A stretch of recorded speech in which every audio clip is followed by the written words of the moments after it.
নমস্কার। আজকের এই পাওয়ার অফ অ্যাস্ট্রোলজির অনুষ্ঠানটি শুরু করার আগে আমি সকলকে জানাই শুভেচ্ছা ও অভিনন্দন। তোমার পরিচয় বলো। নমস্কার, আমার নাম তাপস পাল। তো আমাকে কোথা থেকে এসেছেন? আমি কতুলপুর থেকে এসেছি। ঠিক আছে, আপনি বলুন। আমার নাম সোমা মজুমদার, আমি পেশায় একজন শিক্ষিকা, আমি তারকেশ্বর থেকে আসছি। আপনি বলুন। শঙ্কর মজুমদার, নমস্কার সকলকে স্টুডিওয়ে উপস্থিত। আমি একজন শিক্ষক, আমি তারকেশ্বর থেকে আসছি। আপনি বলুন। নমস্কার, আমি ডক্টর স্বপন কুমার সাহা, স্যারের একজন স্টুডেন্ট, আমি পূর্ব বর্ধমান থেকে আসছি। নমস্কার, আমি অর্ঘ্য মাইতি, কৈখালি থেকে আসছি, আমি একজন ডায়েটিশিয়ান। যে স্যার টিভি প্রোগ্রামে অনেক কথা বলেন যেগুলো আমাদের শুনলে অনেকটা গল্পের মতন মনে হয়, কিন্তু কখনো হয় নাকি এইসব কথা? স্যার লাইভ অনুষ্ঠানে অনেক রকম কথা বলেছে। আজকে আমি এই যে দেবপ্রিয়ার বাবা মা, বাচ্চাটা তো এখন উপস্থিত নেই, যে ওনাদের উদ্দেশ্যেই বলছি যে স্যার আপনাদের উদ্দেশ্যে অনেক রকম কথা লাইভ অনুষ্ঠানে বলেছেন যেটা শুনলে আমাদের গল্পের মতন মনে হয়, আর সেগুলো তো আপনাদের সাথে হয়েছে, ঘটেছে। আজকে সেই ব্যাপারগুলো নিয়ে যদি একটু বলেন তাহলে ভালো হয়। এরকম ভাবে কিন্তু 10 মাস প্রতি মুহূর্তে তাকে গাইড করে গেছি, এবং প্রতি মুহূর্তে ডাক্তার বলেছে আরে অনেক কিছু, নানান কিছু হতে পারে, সাবধান সাবধান সাবধান। যখনই বলেছে, সে যখনই আমাকে জানিয়েছে, আমার শিক্ষিকা মা, আমি তখনই কিন্তু তাকে গাইড করে গেছি। তারপর সে কিন্তু একটি মেয়ের জন্ম দেয়। সেই মেয়েটি সাইন্টিফিক অ্যাস্ট্রোলজি কোন লেভেলে চলে যেতে পারে, সেই মেয়েটি যখন জন্ম হয় সর্বপ্রথম কিন্তু সেই শিক্ষক আমাকে জানায়, এবং যেহেতু তারা আমাকে দেবতা মনে করত, ঈশ্বর মনে করত, এবং সেই মাটি, যে ছোট্ট মাটি শিশুটি জন্মানো, সে আমার প্রিয়া, তাই জন্য আমি তার নাম দিলাম দেবপ্রিয়া। আমি তার ছবিটিও এখানে দেখাচ্ছি, আমার কাছে রয়েছে, একদম সময় নেই।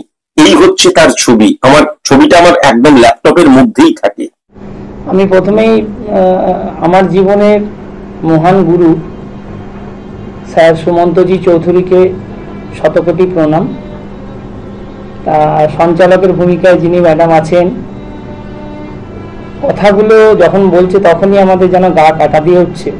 সত্যি ঘটনাটা আমাদের জীবনে একটা ভীষণভাবে মিরাকেলের মতো ফুটে উঠেছে, এবং স্যারের কথাটা যে কতটা সত্য সেটা আমরা তো হুবহু সব দিক থেকে টের পাচ্ছি।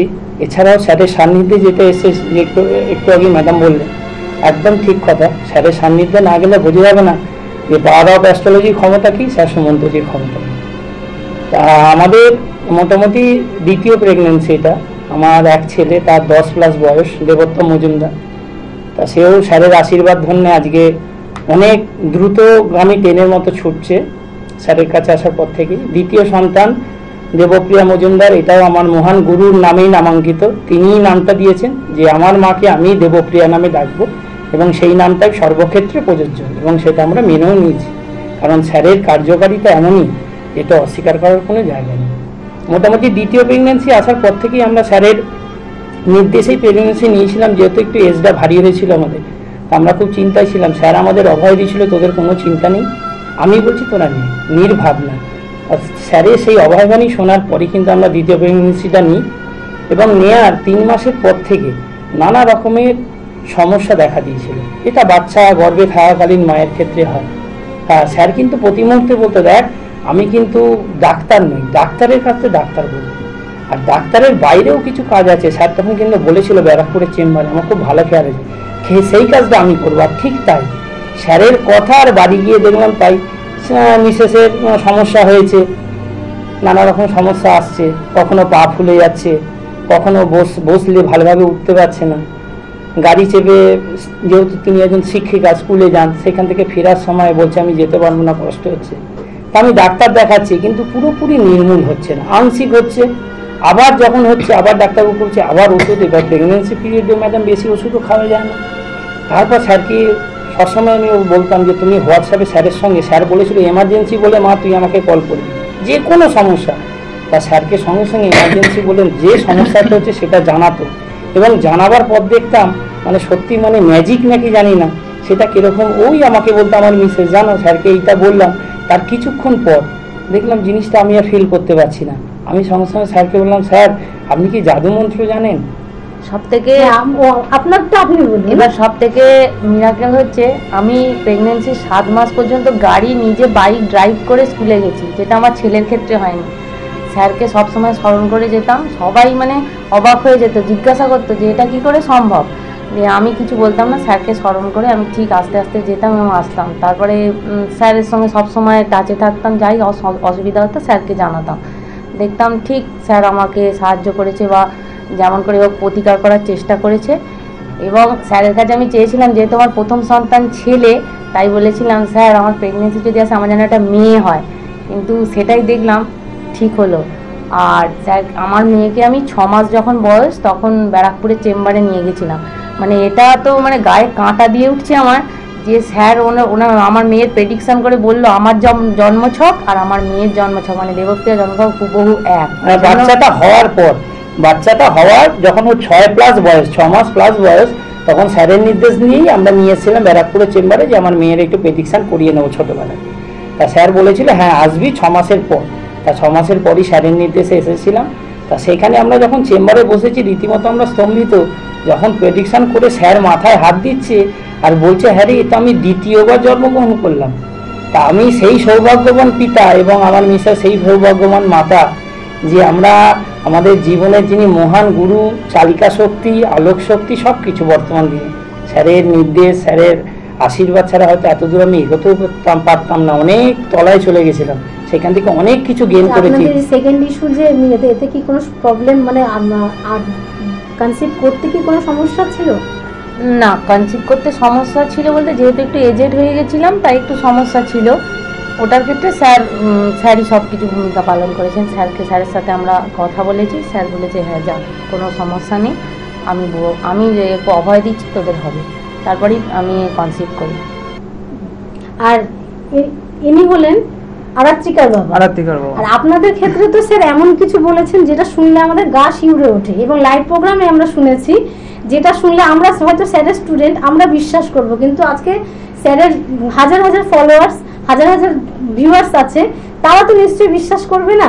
এবার সেই যে জিনিসটা আপনাদের সাথে হয়েছে, যেটা মিরাকেল বলবো, যে স্যার আপনার মিসেসের মানে অসুবিধা হচ্ছে বা কনসিভ পিরিয়ডে পড়ে যাচ্ছেন বা পেটে লাগছে ওনার, যেটা স্যারের শিলিগুড়ির মানে আমন্ত্রিত চেম্বারে বসে আপনাদের জানানোর আগে স্যার জানতে পারছেন। এই ব্যাপারে আপনারা কি বলবেন যাতে সবাই জানতে পারে? ভবনের চেম্বারে আবার সেই ছেলেটিকে ডেকে পাঠালাম। সেই ছেলেটি আমার কাছে এসে বলছে জানেন স্যার ও না কলতলায় বারবার ধরে পড়ে যাচ্ছে, জল তুলতে গিয়ে পড়ে যাচ্ছে, কিন্তু বিশ্বাস করবেন না পড়ে যাওয়ার পরেও কিন্তু ওর না কোনো কিচ্ছু হয়নি, পড়ে যাচ্ছে সবকিছু হয়েছে কিন্তু বেবির কোনো ক্ষতি হয়নি। আজকের দিনে আমি ছবিটি দেখাচ্ছি, সে কিন্তু আমার মা আরাত্রিকার জন্ম দিয়েছে, সেই আরাত্রিকা নামটা কিন্তু আমারই দেওয়া। এই হচ্ছে সেই আরাত্রিকা। আমি ছোট্ট জাস্ট দুটো ঘটনা আমি জাস্ট বলে দেবো, কারণ বাইরেতে প্রায় 50-60 জন আমি লোক দেখে দিয়েছি অলরেডি আছে, সবাই কিছু বলার জন্যই এসছে, ভালো কিছু অবশ্যই বলুন, আপনার অসুবিধা নেই, আমি টাইম এখানে আছে, অসুবিধা নেই। দুটো ছোট্ট ঘটনা বলি। আমার লাইফ শুরু হয়েছে, আমি জাস্ট 50 টাকা বেতনের লোকের দোকানে কাজ করেছি। 50 টাকা বেতনে লোকের দোকানে কাজ পরে যাচ্ছি, আমি বলে দিচ্ছি ছোট করে। এবারে সেইখান থেকে আজকে আমাকে স্টেবিল করেছে স্যার এমন জায়গায়, আজকে আমার কি বলবো মানে দুটো যদি হাই স্কুলের টিচারের যে বেতন পাই আমার সেটাও আমার কাছে কম হয়ে যাবে, এমন জায়গায় স্টেবিল হয়ে গেছি আমি। দ্বিতীয়ত হচ্ছে আমার যখন প্রেগনেন্ট মানে আমার স্ত্রীকে দ্বিতীয় বাচ্চা আমার, এটা প্রথম বাচ্চা নেওয়ার দিয়ে আমার প্রচুর ভুগেছি, মানে সেই ভোগান্তিটা এত পরিমাণ বেশি, সেটা আমি স্যারকে বলেছিলাম যে স্যার আমি আর কোনোদিন আর বাচ্চা নেবো না। বাড়ি নিয়ে আসছি, রোগ আবার নিয়ে যাচ্ছে, আবার বাড়ি নিয়ে আসছি, আবার নিয়ে যাচ্ছে, এই যে কষ্টটার জন্য আমি বলছিলাম আমি বাচ্চা নেবো না। কিন্তু আমার স্ত্রীর শখ ছিল যে দেখো আমার একটা মেয়ে চাই, মেয়ে আমার একটা চাই, আমাকে সুন্দর সাজাতে লাগবে আর করতে লাগবে। আমি স্যারকে যে বলো, আমি স্যারকে সরাসরি তো বলা যাবে না, স্যারকে যে বলবো স্যার আমার একটা মেয়ে আমার যেন হয়, এভাবে তো বলা সম্ভব নয়। তো স্যারের কাছে প্রথম যখন আমার স্ত্রীকে নিয়ে আসি, স্যার প্রথমেই আমাকে দামের দিকে তাকিয়ে বলছে বাচ্চা নেওয়ার পরিকল্পনা করছো? আমি তো অবাক যে স্যার হঠাৎ করে এই প্রশ্নটাই আমাকে করলো। আমি বলি হ্যাঁ এরকম একটু চিন্তা ভাবনা আছে। তো আমার একটুকুনো ইচ্ছা নাই, আমার স্ত্রীর বিরাট ইচ্ছা যদি একটা বাচ্চা নেওয়া যায়। তো সেটা কি হবে না হবে সেটা আপনি যদি বলেন তাহলে আমরা এগোবো।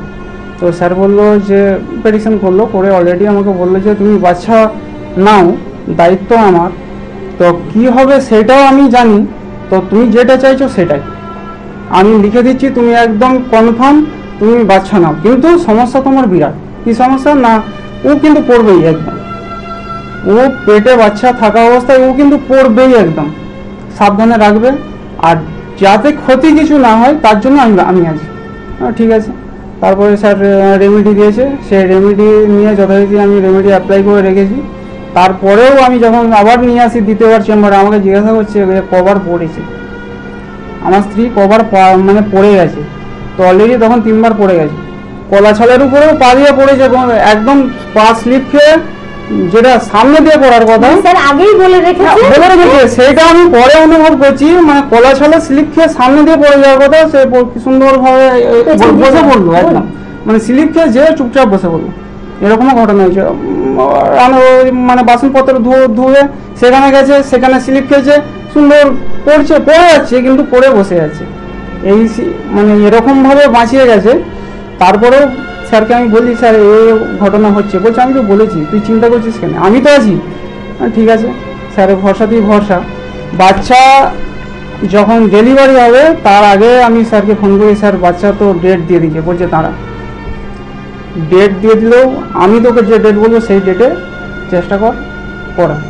আমি তবে সে তো ডাক্তার আমার কথা শুনবে, বললো যে ঠিক আছে আমি তোকে আগে ডেটটাকে ঠিক করি।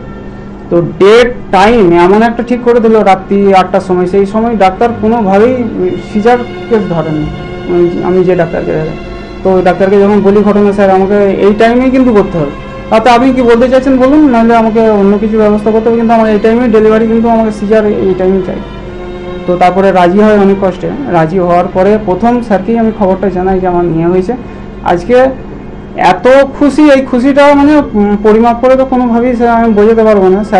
স্যারের কাছে তো সারা জীবন আমি কৃতজ্ঞ, এবং স্যারের মানে আমি তো সবসময় স্যারকে পায়ের নিচে পড়ে থাকতে চাই যে স্যার কি জিনিস, এবং স্যারের জন্যই আজকে আমি এই জায়গায়। এবং আমি শুধু না, আমার পুরো ফ্যামিলি স্যারকে একদম বিরাটভাবে মানে, যেটা কোনো অ্যাস্ট্রোলজারকে মানতো নি যারা, তারা আজকে স্যারকে নাম শুনলেই বলে ভগবানের। আজকেও আসছি, আজকে বলছে ভগবানের কাছে যাবি, ঠিক আছে যা চলে যাবো। তো খুব ভালো আছে। এবং সব থেকে বড় কথা, বাচ্চা হওয়ার পথে কোনো মেডিসিন এখন পর্যন্ত দিতে হয়নি, এত সুন্দর আছে। এবং আমার প্রথম বাচ্চা হওয়ার পরে আমি কিন্তু আমি তো ভুগেছি সায়েন্সটা কি জিনিস, অ্যাস্ট্রোলজি একটা সাবজেক্ট অবশ্যই এটা বিরাট জিনিস। হ্যাঁ, আর একটা কথা ম্যাডাম, লাইফটাকে চেঞ্জ করে দিয়েছে আপনাকে। মানুষকে বলে না যে এই কিছু হাড়ে হাড়ে বুঝতে পারবে, হাড়ে টের পাবে। আমি রেমেডি অ্যাপ্লাই করার মোটামুটি জাস্ট হয়তো 7 থেকে 8 মাস পর থেকে আমি মানে প্রতিনিয়ত আমি কিন্তু অনুভব করতে পারি যে রেমেডি পাওয়ার কতটা জিনিস। 2022 থেকে স্যারের সান্নিধ্যে এসেছি আমার পুরো পরিবারই। আমার শাশুড়ি বলুন, শাশুড়ি আমাকে পথ দেখিয়েছিল স্যারের বিভিন্ন প্রোগ্রাম দেখে। তা সেইখান থেকে আস্তে আস্তে স্যারের প্রতি আমার বিশ্বাস, বন্ধন, ভালোবাসা অটুট হয়। তা আমার মতে বলে, এটা আমার ব্যক্তিগত পার্সোনাল ওপিনিয়ন, মানে স্যারের পাওয়ার অফ অ্যাস্ট্রোলজির সব থেকে বড় ক্যালকুলেশনের ফল এই দেবপ্রিয়া মজুমদার। সেটা স্যার আমাকে নিজে বলেছিল, বললো বোস, সে আমাকে ছেলে বলে সম্বোধন করে, যে তোর মেয়ের তুই জন্ম দিয়েছিস, আমার তো পূর্ণ অবশ্যই, তোর মেয়ের দেবপ্রিয়া জন্ম বৃত্তান্ত দেখে আমি কিছুক্ষণ অবাক হয়ে আছে, আমি তোকে বলতে পারিনি। দেখলাম স্যার জন্ম বৃত্তান্তটা ক্যালকুলেশন করার পর 5 মিনিট চুপ করে বসে আছে। আমি ভাবছি স্যার কেন চুপ করে বসে আছে। আমি আবার মিসেসকে বলছি কি হলো, আমাদের কিছু ভুল হলো? তারপর স্যার বলছে, আমি অবাক হয়ে এতক্ষণ চিন্তা করলাম এইটা কি করে সম্ভব যে ওর জন্ম বৃত্তান্ত আর আমার জন্ম বৃত্তান্ত এক চুল এদিক এদিক নেই। মানুষ 18, 20, 19, 20 হয়, এটা 20-এ 20, এটা কি করে হলো? কেন স্যার আপনারই সব কিছু ফল, যে ফলটা হয়তো আমার ভাগ্য ছিল, পরম সৌভাগ্যবান আমরা পিতামাতা, যে আপনার কাছে আসার পর আপনাকে দ্বিতীয় রূপে আমি আমার মানে ঘরে জন্ম দিতে পেরেছি। আর আমার মেয়ে এখন 1 বছর 1 মাস বয়স, তাকে দেখলে বোঝা যায় যে স্যারের মানে কি বলবো, স্যারের বিচ্যুতি ওর মধ্যে আছে, মানে ওর অ্যাক্টিভিটি, ওর ক্রিয়াকর্ম সব, ওটা বলতে হয় না যে স্যারকে নম করো, ও সকালে উঠে স্যারকে নম করবে, রাত্রিরে শোবার সময় নম করবে, ওটা বলতে হয় না, নিজেই ফটো দেখে নিজেই করে। ওটার ভিডিও আমি স্যারকে পাঠিয়েছিলাম, স্যার ওটা সবাইকে দেখিয়েছে, তাই আমার মেয়ে আজকে অনেক ফেমাস। এখানে আসার পর সবাই বলছে দেবপ্রিয়া, দেবপ্রিয়ার মা, দেবপ্রিয়ার মা, এরকম করে সবাই বলছে। স্যারের কাছে আমরা চিরঋণী, কৃতজ্ঞ। স্যার যেন সবসময় আশীর্বাদের হাত আমাদের উপর এইভাবেই রাখেন। আচ্ছা, এবার আপনার কাছে যাব। আপনি তো ডাক্তারবাবু, দুটো শিশুর কথা আপনি শুনলেন। এবার এখানে কি বলছে যে অনেক সময় কি মেডিকেল সায়েন্সও যে কাজটা করতে পারে না, অথচ স্যার সেই জায়গাটা হরমোনাল নেগেটিভিটিকে বন্ধ করে দিয়ে সেটাকে পজিটিভ জায়গায় নিয়ে আসে, যার প্রত্যক্ষ প্রমাণ হচ্ছে আজকে দেবপ্রিয়া আর আরাত্রিকা। এই আপনি একজন ডাক্তারবাবু এবং স্যারের স্টুডেন্ট, আপনার এই দুই সত্তা দিয়ে আপনি কিভাবে বিচার করবেন এই মেডিকেল সায়েন্স আর অ্যাস্ট্রোলজিক্যাল সায়েন্সটা? প্রথমেই বলি, মেডিকেল সায়েন্সে আমরা যেসব মেডিসিনগুলো পেশেন্টের উপর অ্যাপ্লাই করি, সেইগুলো আমরা শরীরের ভিতরে যে অঙ্গ প্রত্যঙ্গ আছে তার উপর কাজ করে এবং বিভিন্ন ইমব্যালেন্স হরমোনের উপর কাজ করে। কিন্তু এবার আমাদের মেডিসিন যেগুলো অ্যাপ্লাই করি সেগুলো মানুষের শরীরে বিভিন্ন সমস্যা, সেগুলো সমস্যা সমাধান করতে পারে। এদিকে একদিকে অ্যাস্ট্রোলজিক্যাল সায়েন্স বলছে যে হরমোনাল নেগেটিভিটিগুলো আপনার কোনো মেডিসিনের মাধ্যমে ঠিক করা যায় না। এগুলো সায়েন্টিফিক অ্যাস্ট্রোলজির মাধ্যমে এগুলো করা সম্ভব। যেমন হরমোনাল নেগেটিভিটি যদি থাকে তাহলে সেইগুলো একমাত্র সায়েন্টিফিক অ্যাস্ট্রোলজি করতে পারে। আমাদের শরীরে বিভিন্ন ধরনের নেগেটিভিটি কাজ করে, যেগুলো আমরা ঠিক করতে পারি না, এইগুলো একমাত্র সায়েন্টিফিক অ্যাস্ট্রোলজাররা ঠিক করতে পারে। এবার যদি ঠিক করা হয় সায়েন্টিফিক অ্যাস্ট্রোলজারের মাধ্যমে, আমাদের যে শরীরের হরমোনাল ইমব্যালেন্স রয়েছে এবং যে হরমোনাল নেগেটিভিটি কাজ করছে, সেটা সায়েন্টিফিক অ্যাস্ট্রোলজি কী করে, সেটাকে বাইরে থেকে সেই নেগেটিভিটি অফ করে দিয়ে একটা পজিটিভ এনার্জি শরীরের মধ্যে ইনপুট করা হয়, যার ফলে যে নেগেটিভিটির জন্য যে রোগটা সৃষ্টি হচ্ছিল সেইটা পজিটিভ হতে শুরু করে। একটা নেগেটিভ জায়গা যতদিন না পজিটিভ হচ্ছে ততদিন সেখানে নেগেটিভ ইয়েটা থেকেই যাচ্ছে। একটা পজিটিভ জায়গায় কোনো সন্তানের জন্ম দিতে পারে না নেগেটিভ জায়গায়, কিন্তু যতক্ষণ না সেটা পজিটিভ হচ্ছে সেটা সম্ভব হচ্ছে না। আচ্ছা, আপনি অর্ঘ্যমাইতি, ডায়েটিশিয়ান, আপনার কাজ হচ্ছে মানুষকে খাদ্যের মাধ্যমে সুস্থ রাখা এবং ব্যালেন্স করা। কারণ আজকের এই সমাজে খাবারটা এমন একটা জায়গা যে মানুষের রোগ তৈরির জায়গা খাবার, সেই জায়গাটা আপনি খাবারটাকে পুরোপুরি ব্যালেন্স করে মানুষের শরীরটাকে সুস্থ, তাহলে আপনি একটা ডাক্তারের পর্যায়ে পড়ছেন এবং আপনি একজন সায়েন্সের স্টুডেন্ট অবভিয়াসলি।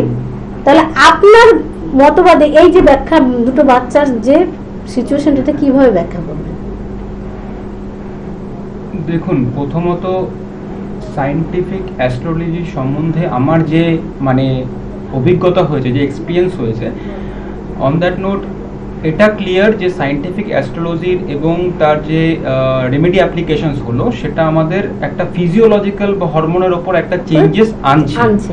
এটা অভিজ্ঞতা থেকেই আসে, যদি কেউ ইমপ্লিমেন্ট করে তখনই সেই অনুভব করতে পারে। এটা নিজের অভিজ্ঞতা থেকেই আসবে, কেউ তো বুঝতে পারবে না। সুতরাং সেই জায়গা থেকে আমি যেহেতু রেমেডি অ্যাপ্লিকেশনস করেছি, একটা চেঞ্জেস আমি অনুভব ডিরেক্টলি করেছি, সো সেই জায়গায় আমার একটা বিশ্বাস তৈরি হয়েছে এবং বিশ্বাসটা আছে। তো সেই জায়গা থেকে যদি আমি বলি, তাহলে বলতে হয় যে হরমোনের ওপর যে চেঞ্জেস বা নেগেটিভিটিগুলোকে চেঞ্জ করা ফিজিওলজিক্যাল হিসাবে, সেটা সায়েন্টিফিক অ্যাস্ট্রোলজির মাধ্যমে সম্ভব, এটা আমার বিশ্বাস। তো সেই জায়গায় এটা কিন্তু ফিল করতে হবে, এটা ফিল করতে হবে, বলে দিলাম আর কেউ শুনে নিল সেটা হয় না, এটা হয় না, এবং এটা ফিল করতে হবে। সেজন্য রেমেডি অ্যাপ্লিকেশনটা ইজ ভেরি ইম্পর্টেন্ট। তো এটা যখন আমি ফিল করলাম, সেই জায়গা থেকে যদি বলতে হয়, তাহলে আমি বলতে পারি যে মেডিকেল সায়েন্স একটা সায়েন্স, যেটা যেই হোক না কেন। স্যারও বললেন অ্যাজ এ ডক্টর, আমিও এই ফিল্ডে কাজ করছি as a dietician, health coach. So সেই জায়গা দাঁড়িয়ে এটা আমার বিশ্বাস যে আমাদের একটা লিমিটেশনস থাকে সব কিছুরই, যে কি হচ্ছে আমরা যেগুলো অ্যাপ্লাই করছি স্যার মেডিসিন হিসেবে স্যার কাজ করছে না, কেন করছে না, তাই দেন হচ্ছে আমরা ফুডের গাইডসটা দিলাম বা লাইফস্টাইল দিলাম, তারপরেও কোনো চেঞ্জেস হচ্ছে না, একটু আটকে যাচ্ছে। তো এইগুলো হয়তো সায়েন্টিফিক অ্যাস্ট্রোলজি সম্বন্ধে সম্ভব, এবং ওটা সম্ভব যেটা বৈদিক অ্যাস্ট্রোলজি দিতে পারে না, সায়েন্টিফিক অ্যাস্ট্রোলজি হ্যাঁ দিতে পারে। এই কারণেই এটা আমার আরো মানে এটা সম্বন্ধে আমি একটু চর্চাও করি বা স্যারকে লিসন করি। তো যেটা স্যার বলে থাকেন যে স্কোয়াড ইমপ্লিমেন্টেশন ছক, যেটা হচ্ছে মেন বিকজ অফ ওটা চেঞ্জেস হচ্ছে, চেঞ্জেস সম্বন্ধে অ্যাট প্রেজেন্ট আপনি কোথায় দাঁড়িয়ে আছেন তার উপরে ক্যালকুলেশনস করে আপনাকে গাইড করছে। তো সেই জায়গায় দাঁড়িয়ে তো জিনিসটা, তো আমি এটুকুই বলবো যে সায়েন্টিফিক অ্যাস্ট্রোলজির ক্ষমতা আছে যেটা দিয়ে আমাদের হরমোনাল নেগেটিভিটিগুলো চেঞ্জ করা। এবং এর সঙ্গে আমি একটা জিনিস অ্যাড করবো যে সায়েন্টিফিক অ্যাস্ট্রোলজিটা ইজ নট দ্যাটকে আমরা কোনো প্রবলেমে পড়লাম তারপর আসলাম, এটা অ্যাজ আর্লি অ্যাজ পসিবল সবসময়ের জন্য একবার দেখিয়ে নেওয়া উচিত। কারণ জিনিসটা প্রবলেম বেরোবে, নেগেটিভিটি থাকবে, কারণ জিনিসটা এরকমই সব মানুষই চায় যে তার জীবনে একটা তৃপ্তি পাক, তার জীবনে একটা অগ্রসর মানে এগিয়ে যাক। So it means all together we are looking for a self complacency, মানে একটা আত্মতুষ্টি কি করে পাবো জীবন যতক্ষণ আমরা অতিবাহিত করছি। তো সেই জায়গায় দাঁড়িয়ে কিন্তু যদি আমরা আর্লি স্টেজে এটাকে করে নিই তাহলে আমাদের যে ভাবনা বা আন্ডারস্ট্যান্ডিং এর মধ্যে ভুল ডিসিশনস নিয়ে জীবনে চলার পথটা আরো স্মুথ হবে, রাইট, মানে ভুল ডিসিশনস নিলাম ফিজিওলজিক্যাল এজ থেকে, একটা ভাবনা চিন্তা থেকে, ওটার জন্য আমরা বেগতিক হয়ে যাই। তো সেটাই যখন আর্লি স্টেজে ঠিক হয়ে গেল তাহলে কিন্তু আমরা ঠিক রাস্তায় চেষ্টাটা করতে পারি। যেমন খুবই সিম্পল এক্সাম্পল যদি দিতে হয়, আমরা যখন স্কুলে সবাইকে তো পাঠাই, স্কুলে পাঠালে কখনো কেউ চাকরি পাবে না এমনি, কিন্তু স্কুলে পাঠালে মানুষটা এম্পাওয়ার হবে যে ভবিষ্যতে চাকরির জন্য চেষ্টা করতে পারে, পেতে পারে। সুতরাং simply in relation to that এই সায়েন্টিফিক অ্যাস্ট্রোলজি যদি আমরা গুরুত্ব দিই এবং সেটাকে আমরা অ্যাপ্লাই করি as early as possible stage, তাহলে কিন্তু আমরা লাইফে সঠিক দিকে এগোতে পারবো। এটাই হচ্ছে ব্যাপার। তাহলে এটা তো গেল দেবপ্রিয়ার আজকের কথা। এবার বলি যে আপনাদের প্রত্যেকের জন্য কর্মজীবনে স্যার কতটা ইম্পর্টেন্ট জড়িয়ে আছে কর্মজীবনের মধ্যে দিয়ে স্যার? কর্মজীবন বলতে আমি একটু তাড়াতাড়ি, হ্যাঁ কর্মজীবন বলতে কি আমি ছিলাম, ওই তো বললাম যে আমি আগে লোকের দোকানে কাজ করেছি। তো আজকে এমন ব্যস্ত করে দিয়েছেন স্যার যে আমি এখানকে আসবো, আমি সেই টাইমটাও বহু কষ্টে পার করেছি। আর স্যারকে বলি যে স্যার আপনি মানে আমি বিরাট চেষ্টা করি যাওয়ার জন্য, কিন্তু আপনি এমন করে দিয়েছেন আর আমি আর যেয়ে উঠতে পারিনি। ফোনেতে সবসময় পাওয়ার দিয়া যে কন্টিনিউ কী করছিস, এ মাসে তোর কত টাকা ইনকাম করেছিস, আমি কিন্তু এর পরের মাসে এই টাকাটা দেখতে চাই। আমি কোনো কথা শুনবো না, কিন্তু আর আমারও টার্গেট, তাই আমি এটা চাই তো চাই, আমি করতে হবে। এই যে পরিশ্রম, এই যে প্রচেষ্টা, আজ দুপুরবেলা এখনও আমি আমার এই বয়সে আমি এখনও কোনোদিন দুপুরবেলা ঘুমোইনি, আমি কিন্তু কন্টিনিউ কাজ নিয়ে ব্যস্ত থাকি। এই যে মানে এই জায়গাটাকে করে দেওয়া, এই গড়ার মূলটাই তো। আপনি বলুন। কর্মজীবনে স্যারকে প্রথমেই আমি মানে আবার একদম শতকোটি প্রণাম বলি। স্যার আমার প্রেডিকশনের সময়ই বলেছিল যে তোর যেখানে সম্মান যাবে সেই সম্মানটা তুই এরপর থেকে বুঝতে পারবি। আর সেটাই দেখলাম স্যারের কাছে আসার পর থেকে আমার সম্মানটা আমার কলিগদের থেকে অনেক উঁচুতে, এবং যার ফলে কলিগদের থেকে আমি একটুখানি ঈর্ষান্বিত হয়ে পড়েছি যে এত কি করে সম্মান পাচ্ছি, জানি না কি করে এটা সম্ভব, কিন্তু আমার মনে মনে এটাই সম্ভব যে স্যারের কাছে আসার পর থেকেই কিন্তু আমি কর্মজীবনের যে সম্মান বিশেষ করে। হ্যাঁ, এবার আমার কর্মজীবনে, এবার আমি তো ডাক্তার, আমরা কি করতাম আগে চেম্বারে ফোন করলাম, কটা পেশেন্ট নাম লিখিয়েছে, ও এতগুলো লিখেছে, ঠিক আছে ঠিক আছে আজকে আসছি না। কিন্তু স্যার আমাকে এমন ব্যস্ত করে দিয়েছে, এখন এত আমার চেম্বার, আমি চেম্বার করে শেষ করতে পারি না, খাওয়ার সময় নেই। আর স্যারের যে স্যার কি করে, আমাদের একটা টার্গেট দেয়, স্যারের শাসন, স্যারের নিষ্ঠুরতা, স্যারের টার্গেট আমাদের জীবনের সাফল্যের উপরে নিয়ে চলে যাচ্ছে। এখন আমি প্রচুর ব্যস্ত, সেটু একমাত্র শুধু স্যারের জন্য। আমি এটুকুই বলবো, মানে সফলতার দিক থেকে স্যার যেটা বলে থাকেন যে success is the ability of maximum utilizations of your ability, actually success maximum utilization of your ability. So সেই জায়গাটায় দাঁড়িয়ে আমার যেটা বিশ্বাস বা মনে হয়, হ্যাঁ আমরা যখন কোনো কিছু পাচ্ছি বা টাকার অঙ্কে সেটাকে বিচার করছি আমি কতটা সাকসেস পেলাম, বাট আমার তারও আগে যেটা মনে হয় এম্পাওয়ারমেন্ট বা তখন অ্যাবিলিটি কতটা তুমি গেইন করলে যে কোনো সময় তুমি যে কোনো কিছু ক্র্যাক করবে। But main important is that তুমি how much you are getting that ability in মানে উইদিন ইউ, সেটা ইম্পর্টেন্ট। তো সেটা মানে খুব অ্যাম্পলফুল হয়ে উঠছে, যেটা any time anywhere it could be make an very good impact. এই যে আপনারা যে বাচ্চাটার কথা শুনলেন, আজকে আপনাদের সামনে এই যে দেবপ্রিয়া।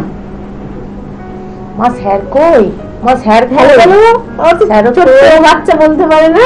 মানে স্যারের পাওয়ার অফ অ্যাস্ট্রোলজি সবথেকে বড় ক্যালকুলেশনের ফল হলো আমাদের এই দেবপ্রিয়া। কন্যা সন্তান দেবপ্রিয়া মজুমদার, যেটা স্যারের নামেই নামাঙ্কিত, স্যারই দিয়েছে। এবং স্যারের ওনার মানে দেবপ্রিয়া 6 মাসের পর, আমি আগেও বলেছিলাম, আমি যখন প্রেডিকশন করাতে আসি, স্যারের জন্ম বৃত্তান্তের সঙ্গে দেবপ্রিয়া জন্ম বৃত্তান্ত হুবহু মিল। মানে আমার মতে বলে পাওয়ার অফ অ্যাস্ট্রোলজির এই ক্ষমতার উপরে কেউ যেতে পারবে না।